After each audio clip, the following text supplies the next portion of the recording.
Quand Ibrahim Traoré donne des leçons de diplomatie à l'Algérie, en oubliant la souveraineté nationale.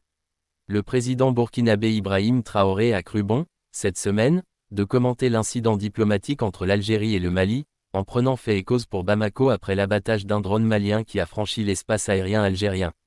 Intervenant sur Russia Today, il a regretté l'attitude d'Alger et pris un ton moralisateur, appelant à des protocoles diplomatiques, arguant que son propre pays, le Burkina Faso, n'avait jamais abattu les drones américains qui survolent régulièrement son territoire.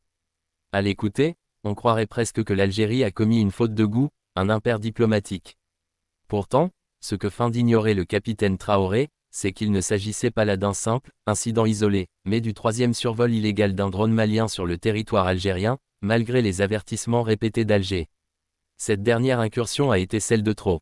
Et dans toute démocratie ou État souverain digne de ce nom, la réponse militaire à une violation répétée de l'espace aérien est non seulement légitime, mais nécessaire.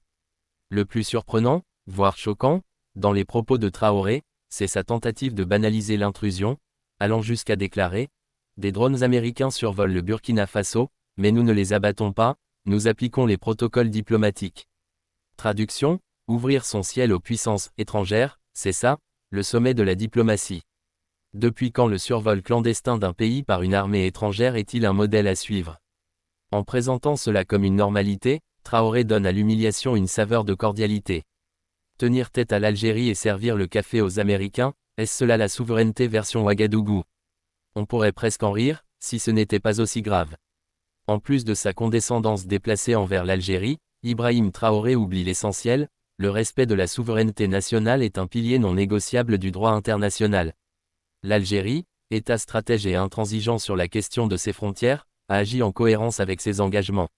Si des drones doivent survoler la zone sahélienne pour des missions conjointes ou de surveillance, la moindre des choses est d'en avertir les pays concernés. On ne survole pas une frontière comme on traverse un marché. Au lieu de ridiculiser la décision algérienne, Ibrahim Traoré aurait mieux fait d'appeler à une désescalade intelligente, à une coordination sécuritaire régionale, ou à une coopération renforcée contre le terrorisme qui frappe durement nos peuples. Mais non, il préfère parler des nuages, éluder les faits, et détourner le débat vers une prétendue leçon de diplomatie qui sonne comme un aveu de faiblesse. L'Algérie, elle, ne s'incline pas. Elle ne joue pas avec sa sécurité, ni avec sa dignité. Et c'est peut-être cette fermeté qui dérange certains, trop habitués à courber l'échine sous prétexte de « dialogue ». La maturité politique, la vraie, commence par le respect de soi. Le reste n'est que rhétorique creuse.